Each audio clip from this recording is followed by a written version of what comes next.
සරණයි සියලු දෙනාටම. බෞද්ධ රූපණීය බෝධි සම්නිවේදනය කරන දායකත්වයේ සදාම දේශනාව මෙලෙසින් ආරම්භ කිරීමටයි සූදානම් වන්නේ. ඒ සඳහා වැඩම පදාළ මහා විහාර වංශික ශ්‍රමපාලි වනවාසී සංඝ සභාවේ කෑගලු දිස්ත්‍රික්කයේ අනුශාසක කර්මවාගාචාර්ය නාබින්න ජයතුංග යෝගාශ්‍රමාධිකාරී පූජ්‍යපාද හැදල දමිත ගෞරවනීය ස්වාමින්වයන් වහන්සේ අපි සියලු දෙනාම එක්ව සාදුනාද පවත්වා පිළිගනිමු. සාදු සාදු සාදු. අද දින මෙතුම් වූ සදරම දේශනාවේ දායකත්වයෙන් කටයුතු කරන්නේ අසංක සංචීව වික්‍රමසිංහ විතාන මහතා ඇතුළු පවුලේ පින්වත් පිරිස විසින්. එසේනම් සදරම දේශනාව ආරම්භ කිරීමට ප්‍රථමයෙන් පංචශීලයේ සමාදන් වීම සඳහා කවුරුත් සාදුනාද පවත්වා තෙවරක් නමස්කාරය කියමු. සාදු සාදු සාදු. නමෝ තස් භගවතු වරහතෝ සම්මා සම්බුද්දස්ස. නමෝ තස් භගවතු වරහතෝ සම්මා සම්බුද්දස්ස. නමෝ තස් භගවතු වරහතෝ සම්මා සම්බුද්දස්ස. බුද්ධං සරණං ගච්ඡාමි. බුද්ධං සරණං ගච්ඡාමි. ධම්මං සරණං ගච්ඡාමි. ධම්මං සරණං ගච්ඡාමි. සංඝං සරණං ගච්ඡාමි. සංඝං සරණං ගච්ඡාමි. ဒ ුතියම්පි බුද්ධං සරණං ගච්ඡාමි. ဒ ුතියම්පි බුද්ධං සරණං ගච්ඡාමි. ဒ ුතියම්පි ධම්මං සරණං ගච්ඡාමි. ဒ ුතියම්පි ධම්මං සරණං ගච්ඡාමි. ဒ ුතියම්පි සංඝං සරණං ගච්ඡාමි. ဒ ුතියම්පි සංඝං සරණං ගච්ඡාමි. තතියම්පි බුද්ධං සරණං ගච්ඡාමි. තතියම්පි බුද්ධං සරණං ගච්ඡාමි. තතියම්පි ධම්මං සරණං ගච්ඡාමි. තතියම්පි ධම්මං සරණං ගච්ඡාමි. තතියම්පි සංඝං සරණං ගච්ඡාමි. තතියම්පි සංඝං සරණං ගච්ඡාමි. සරණ ගමනං සම්පුන්නං ආමබන්තේ. පාණාතිපාතා වේරමණී සික්ඛාපදං සමාදියාමි. පාණාතිපාතා වේරමණී සික්ඛාපදං සමාදියාමි. අදින්නාදාන වේරමණී සික්ඛාපදං සමාදියාමි. අදින්නාදාන වේරමණී සික්ඛාපදං සමාදියාමි. කාමේසු මිච්ඡාචාරා වේරමණී සික්ඛාපදං සමාදියාමි. කාමේසු මිච්ඡාචාරා වේරමණී සික්ඛාපදං සමාදියාමි. මුසාවාදා වේරමණී සික්ඛාපදං සමාදියාමි. මුසාවාදා වේරමණී සික්ඛාපදං සමාදියාමි. සුරාමේරය මජ්ජපමා දට්ඨානා වේරමණී සික්ඛාපදං සමාදියාමි. සුරාමේරේ මච්චුපමා දට්ඨානා වේරමණී සික්ඛාපදං සමාදියාමි. තිසරණේන සද්දින් පංචශීලං ධම්මං සාදුකං සුරක්ඛිතං කତ୍වා අප්පමාදේන සම්පාදේත. ආමබන්තේ. සාදු සමන්ත චක්කවාලේසු අත්‍රා ගච්ඡන්තු දේවතා සද්ධම්මං මුනි රාජස් සුනන්තු සග්ග මොක්ඛදං ධම්ම ශ්‍රවණ කාලෝ අයං භදන්තා. ධම්ම ශ්‍රවණ කාලෝ අයං භදන්තා. ධම්ම ශ්‍රවණ කාලෝ අයං භදන්තා. නමෝ තස් භගවතු අරහතෝ සම්මා සම්බුද්දස්ස. නමෝ තස් භගවතු අරහතෝ සම්මා සම්බුද්දස්ස. නමෝ තස් භගවතු අරහතෝ සම්මා සම්බුද්දස්ස. සබ්බ පාපස්ස අකරණං කුසලස්ස උපසම්පදා සචිත්ත පරියෝදපනං ඒතං බුද්ධාන ශාසනං තී. ශ්‍රද්ධාවන්ත කාරුණික පින්නතුනි, ඔබ හැම දිනම දැන් බලාපොරොත්තු වෙන්නේ මේ මහා භද්‍ර කල්පයේ හතරවෙනි වතාවට ලෝකයේ පහළ වුණු ගෞතම සම්මා සම්බුදුරජාණන් වහන්සේ දෙවි මිනිසුන් සහිත ලෝකයාට සංසාර දුකින් නිදහස් වීම පිණිස දේශනා කොට වදාළ උතුම් සද්ධර්මය ශ්‍රවණය කරන්නයි බලාපොරොත්තු වෙන්නේ. මේ හැම දිනම නිරන්තරයෙන් ධර්ම ශ්‍රවණය කරන අය නිසා ධර්ම ශ්‍රවණය කිරීමේ වටිනාකම අගය ආනිසංස අමුතුවෙන් කියන්න අවශ්‍ය වෙන්නේ නැහැ. ඒ නිසා හැම දිනම අදහස් කරගන්න ලෞතර බුදුරජාණන් වහන්සේ ඔබ අපි හැම දිනාටම මෙලව ජීවිතයේ යහපත පිණිස පරලොව ජීවිතයේ යහපත පිණිස සියලු සංසාර දුකින් නිදහස් වීම පිණිස දේශනා කොට වදාළ උතුම් සද්ධර්මය ශ්‍රවණය කරනවා කියන ගෞරවය ඇති කරගෙන හැම කෙනෙක්ම බණ අහන්නට මේ පින්තුන්ට ධර්මානුශාසනාව සඳහා මාතෘකා කරගත්තේ ඔබ අපි හැම දිනාගේම මෙලව ජීවිතත් යහපත් කරගෙන පරලොව ජීවිතත් යහපත් කරගෙන සංසාර දුක නිදහස් වීමට උපකාර වෙන වටිනා ගාථාවක්. බෞද්ධයන් වන ඔබ අපි හැම කෙනෙක්ම නිරන්තරයෙන් හොඳට අහලා පුරුදු ගාථාවක්. බුදුරජාණන් වහන්සේ මේ ගාථාව කීප අවස්ථාවකදී සූත්‍ර දේශනාවලදී දේශනා කරලා තියෙනවා. ප්‍රධාන වශයෙන් බුදුරජාණන් වහන්සේ ලෝකයට පහළ වෙලා ශ්‍රාවක සංඝ පිරිස ව්‍යාප්ත වෙනකොට උන්වහන්සේලාගේ ජීවිත තුළින් තව තවත් මේ ශාසනය බොහෝ කාලයක් ඉදිරියට පවත්වාගෙන යන්නට ඒ භික්ෂුන් වහන්සේලාට විනය දේශනාවක් සිද්ධ කළා. බුද්ධත්වයේ ඉඳලා වසර 20ක් ගියාට පස්සේ තමයි විනය ශික්ෂාපද පනවන්නේ. සම්බුද්ධත්වයේ ඉඳලා වසර 20ක් යනකම් කාලය තුල භික්ෂුන් වහන්සේලාට කිසිම විනය ශික්ෂාපදයක් පනවලා තිබුණේ නැහැ.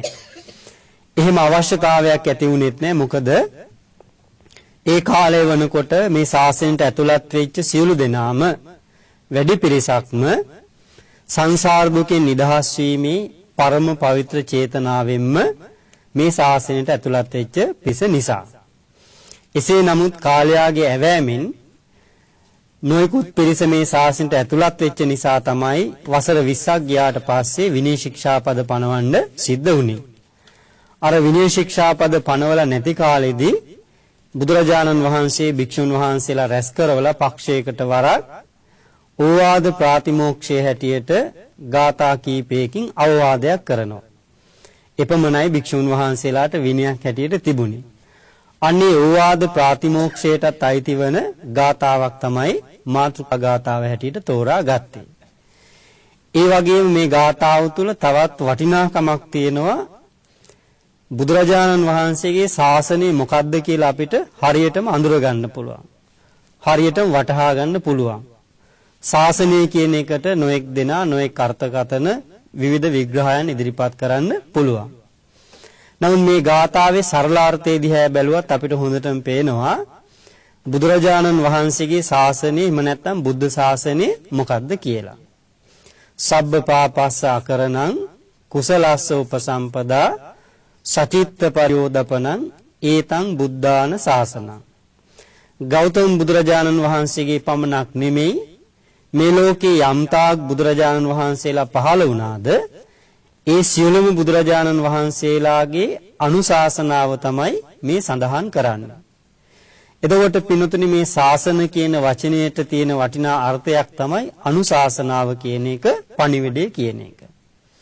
බුදුරජාණන් වහන්සේ මේ ලෝකයට දුන්නු පණිවිඩයේ අනුශාසනාව තමයි එහෙනම් බුද්ධ ශාසනය කියලා කියන්නේ. බුදුරජාණන් වහන්සේගේ ශාසනය කියලා කියන්නේ. සියලුම බුදුරජාණන් වහන්සේලා මේ ලෝකයට කරන අනුශාසනාව, මේ ලෝකයට දෙන අවවාදය, උන්වහන්සේලාගේ පණිවිඩය තමයි මේ ගාථාවේ මුල් පද තුනෙන් සඳහන් කරන්නේ. සබ්බ පාපස්ස අකරණං කුසලස්ස උපසම්පදා සචිත්ත පරියෝදපනං. එතකොට මේ කාරණා තුන දැන් අපි ගත්තොත් මේ පදපේලි 4කින් යුක්ත ගාථාවක්. ඒනු ධර්ම කාරණා පදපේලි 3ක තියෙනවා. සරල කාරණාවක් හැටියට පෙවුනට ඔබ අපි හැමදෙනාගේම මෙලෝ ජීවිතයත් නිවැරදි කරගන්න, පරලෝ ජීවිතයත් නිවැරදි කරගන්න, සංසාරයෙන් නිදහස් වෙන්න අවශ්‍ය කරන මඟ පෙන්වීම මේ ගාථාව තුළින් පෙන්වලා දෙනවා. තවත් විදිහකට කිව්වොත් බුදුරජාණන් වහන්සේ අවුරුදු 45ක් මේ ලෝකයට දේශනා කරපු 84000ක් ධර්මස්කන්ධයම මෙතන තියෙනවා කියලා දේශනා කළොත් ඒකත් නිවැරදි. මොකද මේ සියලුම ධර්ම කාරණා වලින් බුදුරජාණන් වහන්සේ අවධාරණය කළේ මේ කාරණා ටික. මේ කාරණා ටික තමයි බුදුරජාණන් වහන්සේ අවධාරණය කළේ. එතකොට බුදුරජාණන් වහන්සේ සරණ ගිය ශ්‍රාවකයන් හැටියට ඔබ අපි හැම කෙනාටම වගකීමක් තියෙනවා. ඒ බුදුරජාණන් වහන්සේව අපේ ශාස්ත්‍රුන් වහන්සේ හැටියට තෝරගත්තේ කාගේවත් බලපෑමකට නෙමෙයි. කාගේවත් ඉල්ලීමකට නෙමෙයි.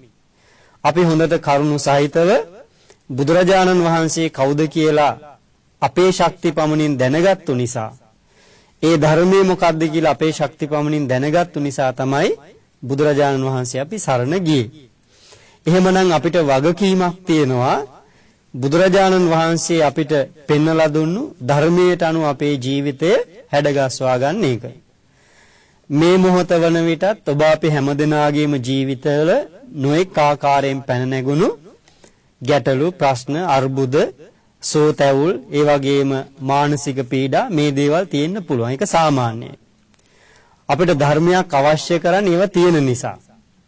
ස්වභාවයෙන් මේ කිසිවක් අපේ ජීවිතවලට එන්නේ නැත්නම්, ඒවා එළඹෙන්නේ නැත්නම් අපිට ධර්මයක් අවශ්‍ය වෙන්නේ නැහැ. ඉතින් ඒ වගේන් අපිට නිදහස් වෙන්න, ඒ වගේන් මිදෙන්න තමයි අපිට ධර්මය අවශ්‍ය කරන්නේ.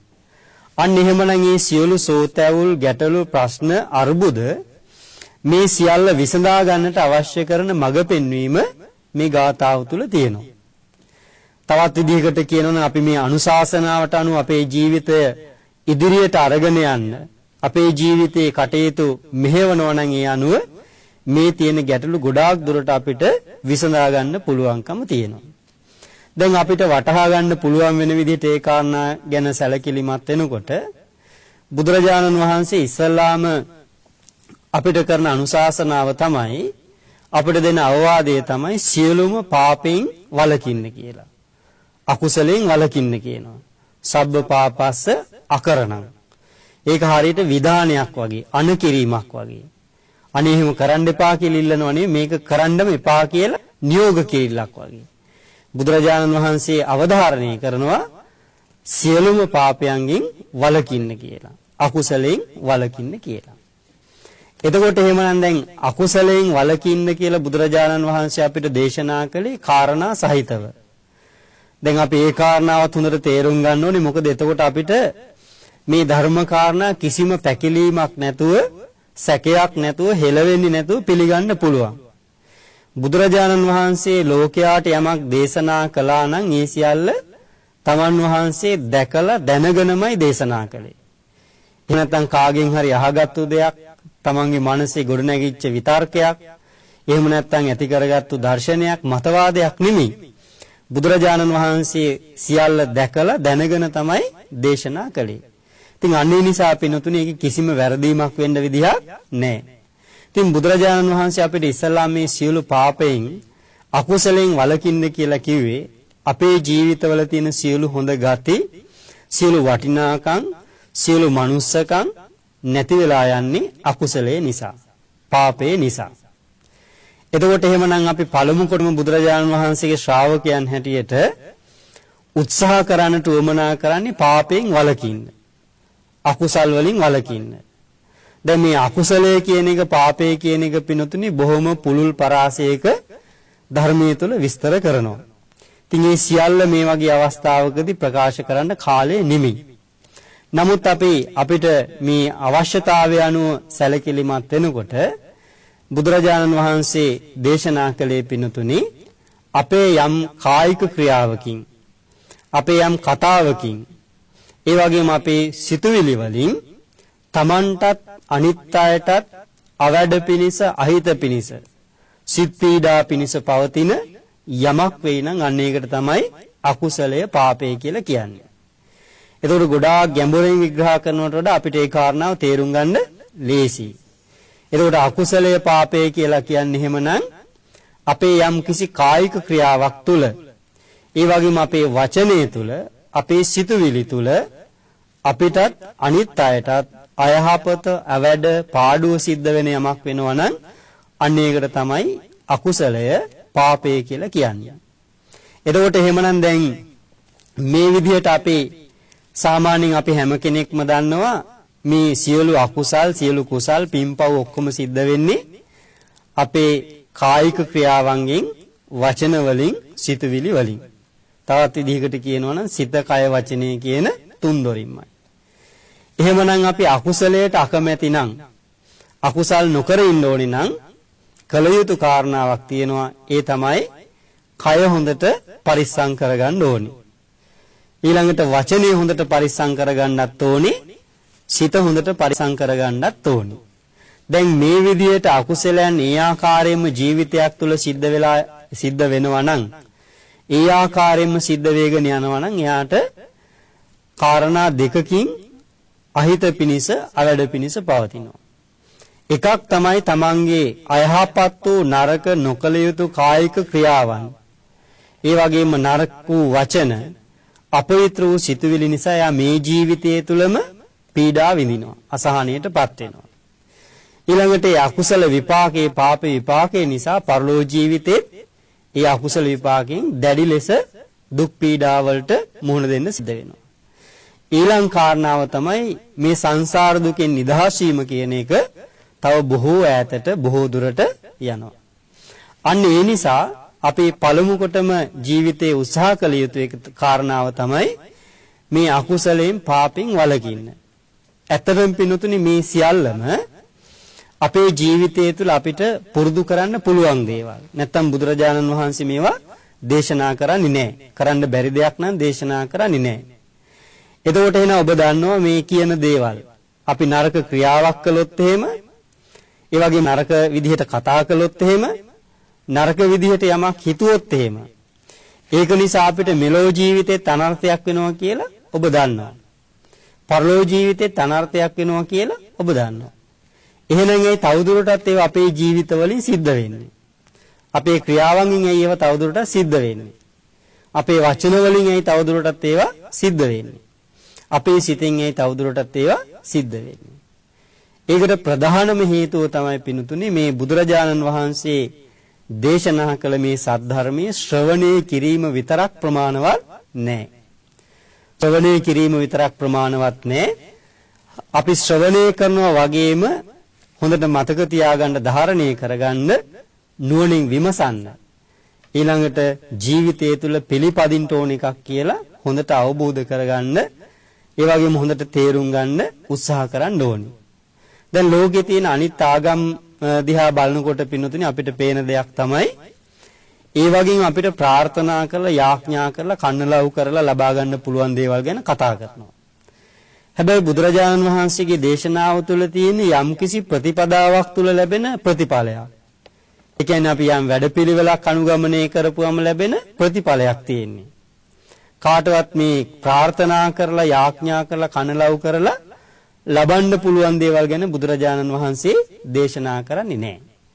එහෙනම් පින්වතුනි අපි මේ ධර්ම කාරණා, ධර්මයේ ශ්‍රවණය කරනවා වගේම ඒ ශ්‍රවණය කරපු තරමටම මේ තාක්කල් ජීවිතේ අඩු ගානේ දශමයක් හරි අපේ ජීවිතේට අපි එකතු කරගත්තා නම්, අල්ප මාත්‍රයක් හරි එකතු කරගත්තා නම් මීටත් වඩා අපේ ජීවිත ගොඩාක් සුන්දරයි. මීටත් වඩා අපේ ජීවිත නිවැරදි මාර්ගවලට ඇවිල්ලා තියෙනවා. මීටත් වඩා අපි ධර්මයේ තුල එහෙමනම් නිරත වෙනවා. දැන් එහෙමනම් අපි උත්සාහවත් වෙන්නට උවමනා කරන්නේ අපි මේ කාරණා ජීවිතයේ තුල ක්‍රියාත්මක කරන්න. දැන් එතකොට අපි දන්නවා අපේ කායික ක්‍රියාව, වචනය, ඒ වගේම සිතුවිලි. මෙන්න මේ වගේන් තමයි හැම නරක දෙයක්මත් සිද්ධ වෙන්නේ. හැම අකුසලයක්මත්, පාපයක්මත් සිද්ධ වෙන්නේ. අපි නරකයි කියලා දන්නවා. නොකල යුතුයි කියලා දන්නවා. ඒකේ විපාකයක් දන්නවා. ඇයි අපිට නොකර ඉන්න බැරි? ඒකට හේතුව තමයි අපි ධර්මයේ ජීවිතේ ක්‍රියාත්මක නොකිරීමත්. අනිත් කාරණාව තමයි ඒ දේවල් සිද්ධ වෙන ආකාරය පිළිබඳව අපි දැනුවත්කමක් නැති බවත්. ඊළඟට අපි මනස සිහියකින් තොරව අපේ ජීවිතය ගත කිරීමත් නිසා. මොකද දැන් අපි කායික වශයෙන් යම් ක්‍රියාවක් කරනකොට කය නිකං ක්‍රියාත්මක වෙන්නේ නැහැ. පෙර ආතෝම ඊට අවශ්‍ය කරන චේතනාවක් අපේ හිතේ සකස් වෙනවා. කායිකව අපි හොඳ හෝ නරක යම් දෙයක් කරන්න ලෑස්ති වෙනකොට කලින් චේතනාව තමයි සකස් වෙන්නේ. සිතෙන් බැහැර වෙලා කිසිම කායික ක්‍රියාවක් සිද්ධ වෙන්නේ නැහැ. ඒ වගේම තමයි අපි වචනයක් කතා කරනකොට වචන 100ක් කතා කළත් 1000ක් කතා කළත් ඒ හැම වචනයක්ම අපේ හිතෙන්මයි සකස් කරන්නේ. ඒ හැම වචනයක්ම අපේ හිතෙන්මයි සකස් කරන්නේ. ඒ වගේම අපි යම් තාක් සිතුවිලි ඇති කරගත්තා නම් ඒ සියල්ල අපේ මේ සිත තුළින්ම තමයි ගොඩනගන්නේ නිර්මාණය කරන්නේ. අන්න ඒ නිසා අපිට පුළුවන්කම ලැබුණා නම් ඒ පිළිබඳව යම් තරමකට හෝ අවධානය යොමු කරන්න. ඒ කියන්නේ අපි දැන් මෙතනදී අපිට මතක් වෙනවා අර පරණ කියමනක් තියෙනවා පණින්ට පෙර සිතා බලනු කියලා. පැන්නට පස්සේ පැන්නේ කොහෙටද කියලා හිතලා වැඩක් වෙන්නේ නැහැ. පණින්න කලින් තමයි හිතන්න ඕනේ. අන්න ඒ වගේ අපි යම් ක්‍රියාවක් කළා ජීවිතේ අපිට අත්දැකීම් තියෙනවනේ සමහර දේවල් කරලා අපි කරන වෙලාවෙ එක ගැන හිතුවේ නැති වුණාට පස්සේ හිතන අපරාධෙ මම මෙහෙම දෙයක් කළේ කියලා. මට එහෙම දෙයක් නොකර ඉන්න තිබුණේ කියලා. සමහර දේවල් අපි කියනකොට කතා කරනකොට අපිට හිතෙන්නේ මේක කියන්න සුදුසු දෙයක් නෙමෙයි කියලා. මේක කියන්න ඕනේ නැති දෙයක් කියලා හිතෙන්නේ නැහැ. පස්සේ අපිට අපරාධෙ මම මෙහෙම කිව්වේ. එහෙම නොකිය ඉන්න තිබුණේ මට. ඒ වචනය පාවිච්චි නොකර ඉන්නයි තිබුණේ කියලා. ඒ වගේම සමහර දේවල් සමහර සිතුවිලිත් තියෙනවා අපිට පස්සේ හිතෙනවා අපරාධෙ මම මේ වෙලාවෙ එහෙම හිතුවේ එහෙම නොහිත ඉන්නයි මට තිබුණේ. හැබැයි ඊට පස්සේ ඒ ගැන හිතීම පළක් ඇති දෙයක් වෙන්නේ නැහැ. මොකද එතකොට ඒ ක්‍රියාවෙන් සිද්ධ වෙන්න ඕන දේ සිද්ධ වෙලා. ඒ වචනෙන් සිද්ධ වෙන්න ඕන දේ සිද්ධ වෙලා. ඒ සිතුවිල්ල නිසා සිද්ධ වෙන්න ඕන දේ සිද්ධ වෙලා. අන්න එහෙමනම් ඒක ක්‍රියාත්මක වෙලා යන්න කලින් අපිට පුළුවන්කම තිබුණා නම් ඒ ගැන හිතන්න සිහි කරන්න. කල්පනා කරන්න අන්න අපිට පුළුවන් හොඳට විමසලා බලලා කටයුතු කරන්න. එතකොට එහෙමනම් අපිට බුදුරජාණන් වහන්සේ කරන අවවාදයක් අකුසලයෙන් පාපයෙන් වැළකීලා ඉන්න නම් කායිකව යම් ක්‍රියාවක් කරන්න කලින් හොඳට සිහි කරන්න කියනවා. නුවණින් සිහි කරන්න කියනවා. නැවත නැවත සිහි කරන්න කියනවා. මේ රාහුල පොඩි හාමුදුරන්ට බුදුහාමුදුරු කරපු අවවාදයක් ඒක. කායේන කම්මං කාතබ්බං පච්චවෙක්කීත්වා රාහුල පච්චවෙක්කීත්වා. රාහුල ඔබ කයින් යම් ක්‍රියාවක් කරන්න කලින් නුවණින් සිහි කරන්න. නැවත නැවත සිහි කරන්න. එහෙම නැවත නැවත දැන් අපි බොහෝ වෙලාවට සිද්ධ වෙන්නේ අපිට සිතුවිල්ල ඇවිල්ලා ඒක ක්‍රියාත්මක වෙලා ඒකේ විපාකෙත් ආවට පස්සේ තමයි මම කළේ මොකද්ද කියලා අපි ආපහු හැරිලා බලන්න. මම මොනවද කළේ කියලා. මම මොනවද කිව්වේ කියලා. මම මොනවද හිතුවේ කියලා. හැබැයි බුදුහාමුදුරු දේශනා කරන්නේ කරන්න කලින් කියන්න කලින් ඒ සිතුවිල්ල ක්‍රියාවට නගන්න කලින්මයි ඔබ ඒ ගැන හිතන්න ඕනේ. නුවණින් කල්පනා කරන්න. දැන් මේ ජීවිතේ පිනුතිනේ අපි හොඳටම තේරුම් ගන්න ඕනේ. අපි ජීවත් වෙන ලෝකයේ ස්වභාවය තමයි අපි කවුරුත් අදහස් වලින් කායිකවත් සිතුවිලි වලින් මානසිකවත් එක සමාන නැහැ. අපේ රුචි අරුචිකම් අපේ කැමැත්ත අකමැත්ත මේක සමාන නැහැ. එතකොට gedara dore ජීවත් වෙනකොට පවුලක් හැටියට ජීවත් වෙනකොට සමාජය තුල ජීවත් වෙනකොට රටක් තුල ජීවත් වෙනකොට ලෝකයේ ජීවත් වෙනකොට මේ විවිධ අදහස් තියෙන අයත් එක්ක විවිධ වමනායපාකම් තියෙන අයත් එක්ක විවිධ රුචි අරුචිකම් තියෙන අයත් එක්ක තමයි අපිට ජීවත් වෙන්න වෙන්නේ. දැන් අපේ මගේ රුචි අරුචිකම් වලට අනිත් හැම දෙනාගේම රුචි අරුචිකම් ගැලපෙනවා කිසි ප්‍රශ්නයක් නැහැ. මගේ අදහස් වලට අනිත් හැම කෙනාගේම අදහස් ගැලපෙනවා කිසි ප්‍රශ්නයක් නැහැ. මේ ලෝකයේ තියෙන විවිධත්වය ඒකයි. ඉතින් අපිට පුළුවන්කම තියෙනෝනේ මේ විවිධත්වයේ තේරුම් අරගෙන ඒ තුල අපි අකුසලයන්ට යන්න නොදී ඒ විනාශකම තේරුම් අරගෙන අකුසලයේ අපේ ජීවිතය තුල ක්‍රියාත්මක නොකරින්න අපි පරිස්සම් වෙන්න ඕනේ. අපි ඒක හොඳට තේරුම් ගන්න ඕනේ. දැන් සමහර දෙයක් පිළිබඳව මම හිතන විදිහට නෙමෙයි තව කෙනෙක් හිතන්නේ. ඒ වගේම මම කතා කරන විදිහට නෙමෙයි තව කෙනෙක් කතා කරන්නේ. මම ක්‍රියා කරන විදිහට නෙමෙයි තව කෙනෙක් ක්‍රියා කරන්නේ. ඉතින් අර අපි මෙන්න මේ අවබෝධයත් වැටහීමක් නැති නිසා තමයි අපේ සිත තුළ හැදෙනවා ගොඩ නැගෙනවා සමහරට අපි අකමැති දේ සිද්ධ වීම නිසා ද්වේෂය අකමැත්ත පටිඝය තරහ විරුද්ධත්වය මේවා ඇති වෙච්ච ගමන් අපිට ඒ ඇති වෙච්ච පටිඝයත් එක්ක තරහවත් එක්ක ද්වේෂයත් එක්ක ඒ සිතුවිල්ලෙන්ම පැන නගින ක්‍රියාවල් ඒ සිතුවිල්ලෙන්ම පැන නගින වචන ඒ සිතුවිල්ලත් එක්ක මේ ඉදිරි සිළු සිතුවිලි ඔක්කො තුලම හැම එකක් තුලම බොහෝ වෙලාවට මේ අකුසල චේතනා තමයි බලපවත්වන්නේ. අකුසල ක්‍රියාවන් තමයි බලපවත්වන්නේ. අන්නේ හින්දා අපිට පුළුවන්කම තියෙනවනේ දැන් අපි කවුරුත් දැන් තේරුම් ගන්න ඕනේ අපි ජීවිතේ කොච්චර පින්දහම් කළ සමාහට අපි පින් පොත්වලත් ලියාගෙන තියෙන බණ කියපේවා, අටපිරිකර පූජා කරපේවා, දන් දීපේවා, වන්දනා ගමන් ගියපේවා.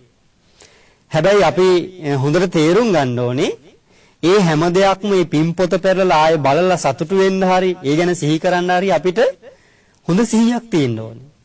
හොඳ සිහි කල්පනාවක් තියෙන්න ඕනේ. නිරන්තරයෙන් කායිකවත් වාචිකවත් මානසිකවත් මේ අකුසල පාප චේතනා ජීවිතය තුළ ක්‍රියාත්මක වෙනකොට සිහි කල්පනාව හොඳට පවතින්නේ නැහැ. සිහි කල්පනාව හොඳට පවතින්නේ නැහැ. අන්න ඒ නිසා අපි තේරුම් ගන්න ඕනේ මේ ගත වෙන හැම මොහොතක්ම අපිට මේ ලෝකේ ජීවත් වෙන්න තියෙන කාලය මේ නැති වෙලා යනවා. ඊළඟට උදා වෙන හැම මොහොතකම අපි ලං වෙන්නේ මරණයට. මොනවා හරි දේවල් අපි එකතු කරගත්තු රැස් කරගත්තු තියෙනවනේ ඒ ඔක්කොම දාලා යන්න සිද්ධ වෙනවා. එදාට ඒ කිසිවක් අරගෙන යන්නේ නැහැ. එතකොට එහෙනම් එදාට අපි ළඟ ඉන්නේ අපිට තියෙන ලොකුම ආරක්ෂාව, ලොකුම රක්ෂණය තමයි හදාගත්තු හිත, වෙන කිසිවක් නෙමෙයි. අපේ දරුවන්ටවත් ඒ ටික කරලා දෙන්න බෑ. දෙමව්පියන්ටත් ඒක කරලා දෙන්න බෑ. කාටවත් ඒක කරලා දෙන්න බෑ. එහෙනම් අපි මේ හදාගත්තු හිත තමයි එදාට අපිට තියෙන ලොකුම ආරක්ෂාව. සමහරට අපි කිසිම කෙනෙක් නැතුව කිසිම දෙයක් නැතුව අසරණ වෙලා මහපාරට වැටෙන්න පුළුවන්. හැබැයි අපිට හදාගත්තු හිතක් තියෙනවා නම් අපි අසරණ වෙන්නේ නැහැ.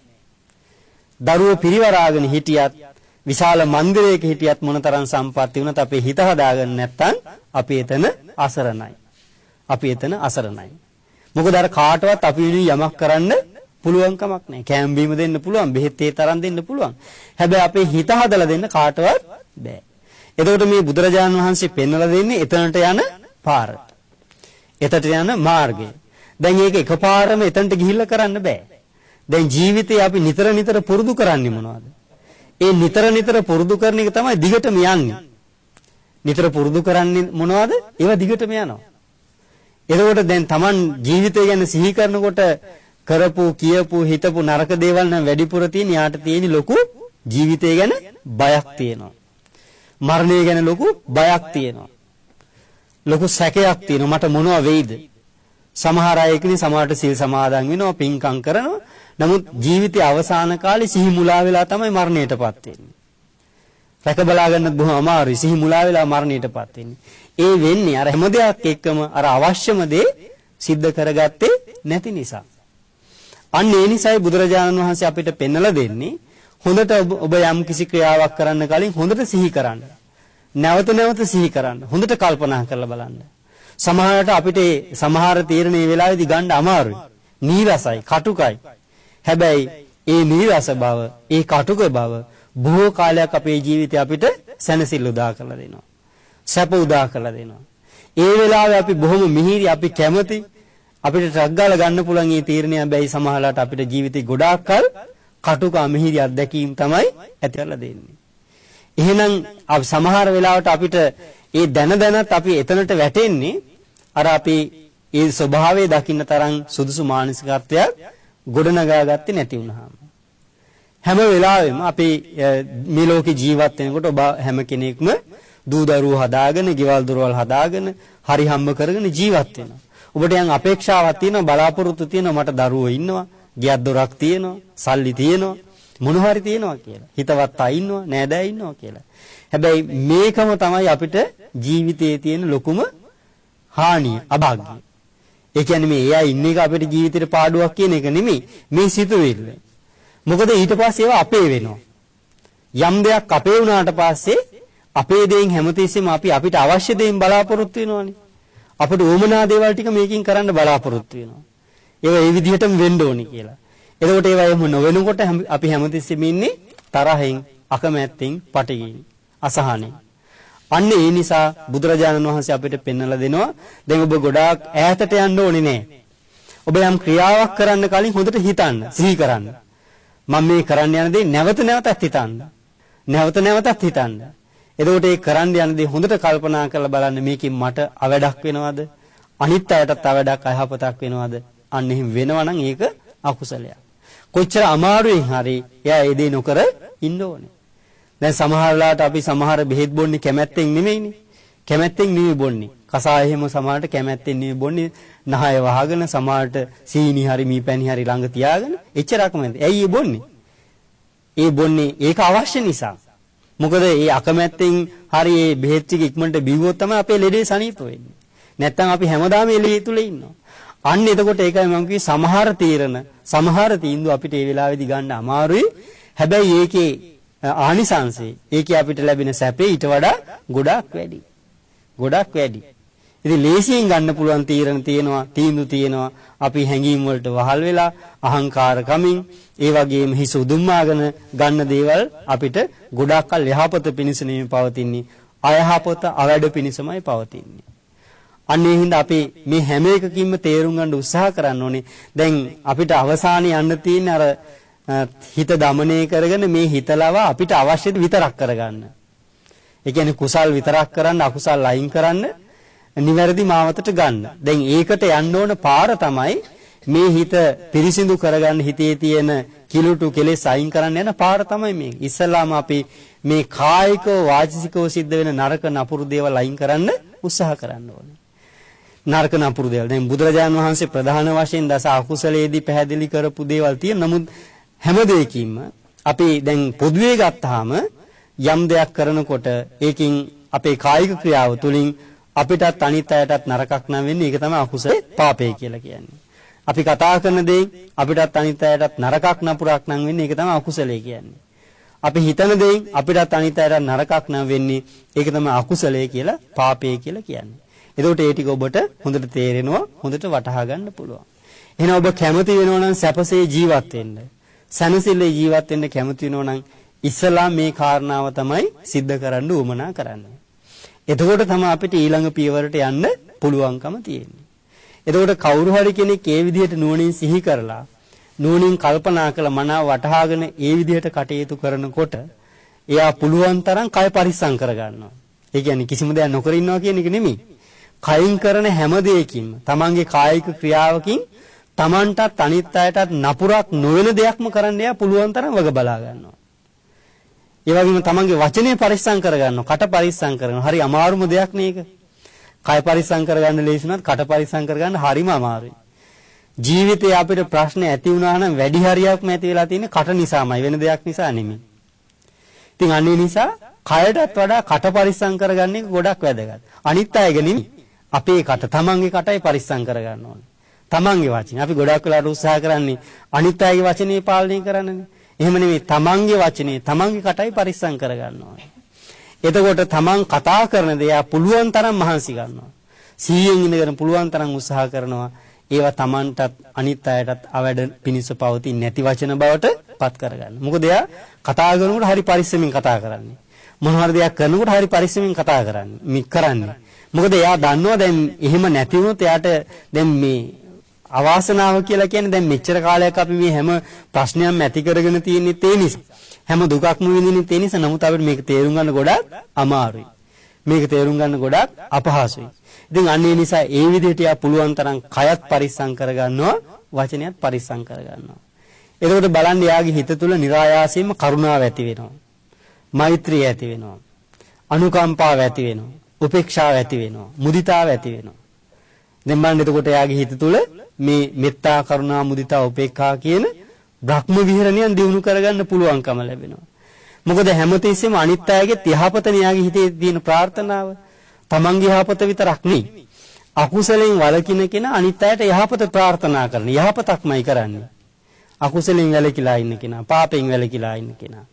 ඒ වගේ මෙයා අනිත් අය කෙරෙහි තියෙන කරුණාව නිසාම පාපෙන් වැළකීලා ඉන්නවා. නරක දෙයින් වැළකීලා ඉන්නවා. ඒ වගේම අනිත් අය කෙරෙහි අනිත් අයගේ සැප දැකලා සතුටු වෙන්න පුළුවන්කම, මුදිතාව. ඒකත් යාගේ ජීවිතය තුළ ගොඩ නැගින මේ අකුසලෙන් වැළකීලා ඉන්නකොට. දැන් අනිත් අයගේ සැප දැකලා ඒකට ඊර්ෂ්‍යා කළොත්, ඒකට වෛර කළොත්, ඒකට නිඳා කළොත් අපිට සිද්ධ වෙන්නේ කුසලයක් නෙමෙයි අකුසලයක්. පාපයක් සිද්ධ වෙන්නේ. එතකොට යා මේ පාපෙන් වැළකීලා ඉන්නවා කියන්නේ යාගේ හිත මුදිතාවක් තියෙනවා. අනිත් අය දිනු වෙලා ඉන්නකොට, අනිත් අය සැප විඳිනකොට, අනිත් අය සතුටු වෙනකොට අපි ඒක දිහා බලලා සතුටු වෙනවා. අනි කොච්චර දෙයක් අපිට නැති වුණත් කමන්නේ ඒගොල්ලන් සතුටින් ඉන්නවා කියලා. ඊළඟට සමහර වෙලාවට අපිට දරා ගන්න බැරි දේවලුත් එනවා. එතකොට ඔන්න අපි මධ්‍යස්ථ වෙන උපේක්ෂාවෙන් ඒ දිහා ලෝකෙ හැටි එහෙම තමයි. ජීවිතේ හැටි හිම තමයි. සංසාරේ හැටි හිම තමයි. ඒ වගේම අපි සාමාන්‍ය විදිහ බලන දැන් යා මේ වෙලාවේ මෙහෙම කතා කළාට මෙහෙම හිතුවට මෙහෙම කළාට අපිට මේ වගේ උපකාර කරලා තියෙනවා. මේ වගේ උදව් කරලා තියෙනවා. ඉදිරියටත් අපිට මේ වගේ උපකාර කරයි. ඉදිරියට අපිට මෙයාගේ ප්‍රයෝජනියක් තියෙයි. එහෙම හිතන යා උපේක්ෂා සහගත වෙනවා. බලන්න එතකොට ජීවිතේ කොච්චර ලස්සන වෙනවද? ජීවිතේ කොච්චර වටිනා එකක් වෙනවද? එතකොට එයාගේ ක්‍රියාවන් අනිත් අය කැමති ඒවා. එයා කතා කරනකොට අනිත් අය කැමති. දැන් සමහර වෙලාවට සමහර පුජ්‍යලිනෝ අනිත් වටපිටාව ඉන්න අය යා මොනවා හරි කරන්නේ හරි බයයි. මොන විපතක් වෙයිද දන්නේ නැහැ කියලා. කතා කරන්න යනකොටත් හරි බයයි. මොන ප්‍රශ්නයක් මොන අවුලක් මොන විපතක් වෙයිද දන්නේ නැහැ කියලා. හැබැයි මේ කෙනාගේ හිම් වෙන්නේ නැහැ. එයාගේ ක්‍රියාවට කවුරුත් බය වෙන්නේ නැහැ. එයාගේ වචනයට කවුරුත් බය වෙන්නේ නැහැ. එයා නිසා කවුරුත් සැකෙන් බයෙන් ජීවත් වෙන්නේ නැහැ. කවුරුත් සතුටින් එයා නිසා ජීවත් වෙනවා. ඊළඟට අපි මේ විදිහට අකුසලයේ පාලනය කරගන්නකොට ඊළඟට බුදුරජාණන් වහන්සේ දේශනා කළ කුසලස්ස උපසම්පදා කුසලයේ උපදවා ගන්න ඕනේ. දියුණු කර ගන්න ඕනේ කුසලය. එතකොට එහෙමනම් දැන් අපි අකුසලයේ ගැන දන්නවා නම් කුසලයේ කියලා කියන්නේ අකුසලයේ අනිත් පැත්ත. එතකොට දැන් අපේ සිත කය වචනේ කියන තුන්දොරින් නරක නපුරු දේවල් වෙනුවට හොඳ දේවල් සිද්ධ වෙන්නේ. තමන්ටත් අනිත් අයටත් අවැඩ පිණිස පවතින දේවල් වෙනුවට තමන්ටත් අනිත් අයටත් යහපත පිණිස පවතින දේවල් තමයි සිද්ධ වෙන්නේ. හැබැයි මේක නිකන් සිද්ධ වෙන්නේ නැහැ. ඉබේ වෙන එකක් නෙමෙයි. નિરાයාසයෙන් වෙන එකක් නෙමෙයි පුරුදු කරන්න ඕනේ. නැවත නැවත හිතන්න ඕනේ.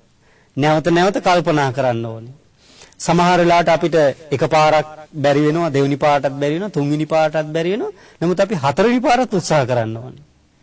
එහෙම නැත්තම් කරන්න බෑ. දැන් සිද්ධාර්ථ බෝසතාණන් වහන්සේ දුෂ්කර ක්‍රියාව අවුරුදු 6ක්ම කළානේ.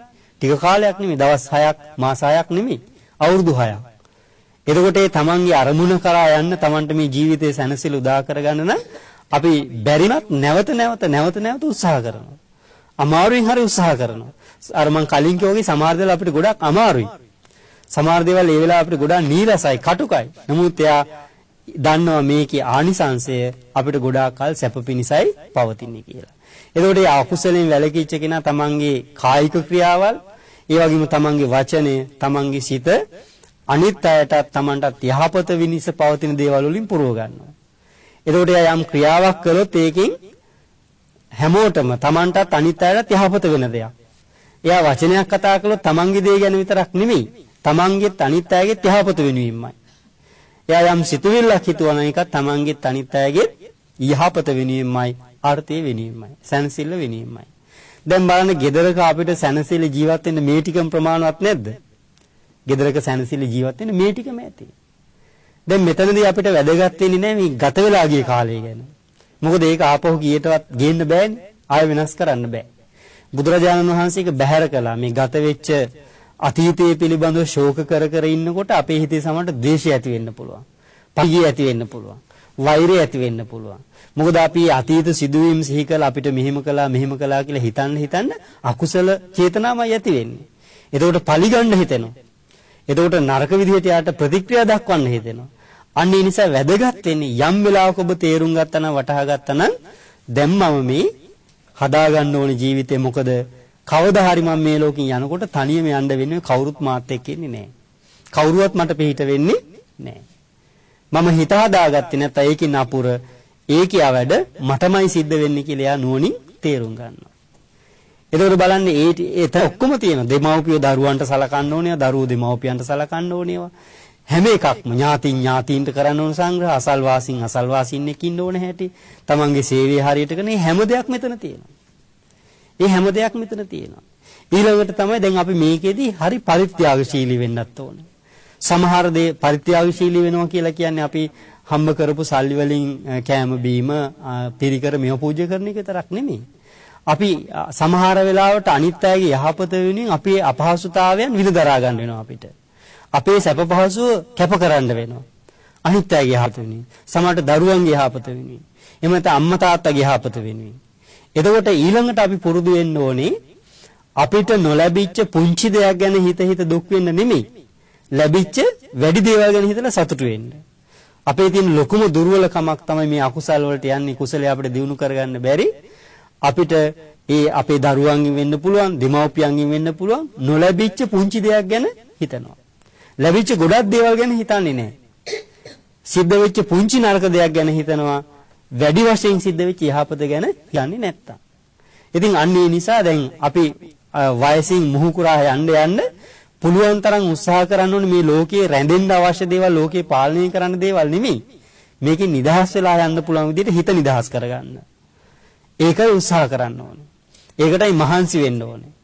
පුළුවන් තරම් උත්සාහ කරන්න පුළුවන් තරම් හිතන්න. දැන් අපි හිතන්නේ අපිට කට්ටිය ඉන්න එක, පිරිස ඉන්න එක, දරුමුණු බොරෝ පිරිබාගෙන ඉන්න එක හරි සැපක් කියලානේ.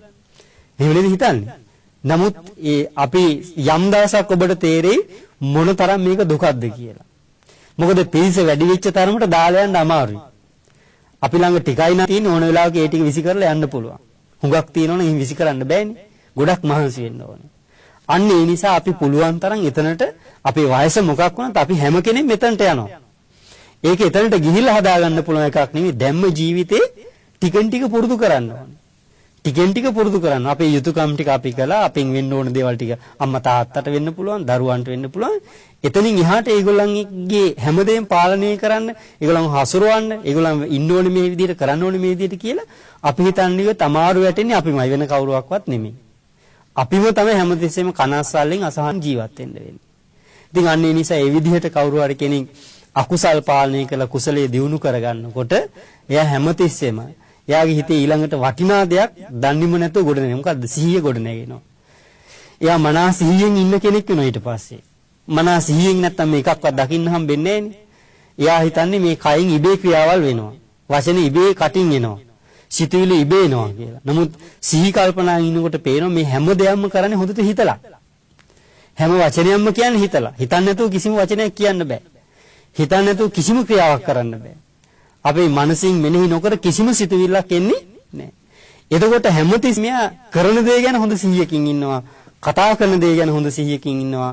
ඒ වගේම හිතන දේ ගැනත් එයා හොඳ සිහි කල්පනාවකින් ඉන්නවා. එතකොට බලන්න අවසාන කාරණාව අර සචිත්ත පරියෝදපන තමන්ගේ හිත দমনය කර ගැනීම. දැන් මම මුලින් කිව්වේ මේ ලෝකේ අපිට ජීවත් වෙන්න තියෙන්නේ විවිධ වමනාවන්, විවිධ අවශ්‍යතාවන් තියෙන, ඒ වගේ විවිධ රුචි අරුචිකම් තියෙන ඇත් එක්ක ජීවත් වෙන්න වෙලා තියෙන්නේ. එතකොට අපි দমনය කරන්න ඕනේ ලෝකේ නෙමෙයි. দমনය කරන්න ඕනේ තමන්ගේ හිත. මේ විවිධත්වයේ දකින්න පුළුවන් দমনයක් අපිට තියෙන්න ඕනේ. කෙනෙක්ගේ කතාවේ, කෙනෙක්ගේ හැසිරීමේ, කෙනෙක්ගේ කැමැත්තේ, කෙනෙක්ගේ අකමැතිනේ විවිධත්වයේ දරා ගන්න පුළුවන්. ඒක දකින්න පුළුවන් দমনයක් අපිට තියෙන්න ඕනේ. තමන් කැමති දේ විදිහට වෙනකොට එයා තමයි හොඳම කෙනා කියලා එයාට ඇලිලා බැඳිලා ඒකින් උද්දාමයටපත් වෙන්නයි. තමන් අකමැති දේවල් වෙනකොට එයා තමයි නරකම කෙනා කියලා ඇත්ත එක ගැටෙන්නයි ගියොත් මේ ප්‍රශ්නේ හැමදාම තියෙනවා. මේ ගැටලුව හැමදාම තියෙනවා. අන්න එතකොට එහෙමනම් අපි කරන්න ඕනේ ඒ විවිධත්වයේ දකින්න පුළුවන් විදිහට අපේ හිත দমনය කරගන්න එක. දැන් බලන්න මේ පාලනය, দমনය නොලැබිච්ච අපිට දියුණු කරගන්න බැරි වෙච්ච ඉන්න තමයි මේ සංසාරෙ මෙච්චර කාලයක් ආවේ. මේ ජීවිතේ දැන් මේ මොහොත වෙනකොටත් ඔබේ හිතේ මොන හරි ගැටලුවක් තියෙනවනේ. මොන හරි ප්‍රශ්නයක් තියෙනවනේ. ඒක කවුරුවත් ඇති කරපුවා නෙමෙයි. ඒ නිසා කිසි කෙනෙකුට ඒකේ වගකීම් බාර දෙන්න එපා. මේ අහවලා නිසායි මෙහෙම උනේ කියලා. කවුරුවත් නිසා වෙච්ච දේවල් නෙමෙයි. අපේ හිතන ක්‍රමේ නිසාම වෙච්ච දේවල් තමයි අපිට තියෙන්නේ. අපි හිතන විදිය වෙච්ච දේවල් නිසාමයි අපිට මේ දේවල් සිද්ධ වෙලා තියෙන්නේ. වෙන කිසි කෙනෙක් ඒවට වග කියන්න ඕනේ නැහැ. ඒ නිසා ඉතින් ඒකෙදිත් අපිට කියලා දෙන්නේ අපි මේ දේවල් නුවණින් තේරුම් ගන්න පුළුවන් විදිහට, මේවා දරා ගන්න පුළුවන් විදිහට, මේවට ඔරොත්තු දෙන විදිහට අපේ මනසයි හදා ගන්න ඕනේ. দমনය කර ගන්න ඕනේ මේකයි. එතකොට හිත කියනවා අපිට මෙන්න මේ විදිහට හිතන්න ඕනේ, මෙහෙමයි මේ දේවල් වෙන්න ඕනේ කියලා. නමුත් අපි හිතට කියනවා නෑ එහෙම නෙමෙයි, මේ විදිහටයි වෙන්න ඕනේ. කොහොමද අපි හොඳ පැත්තට හිත හරව ගන්නවා.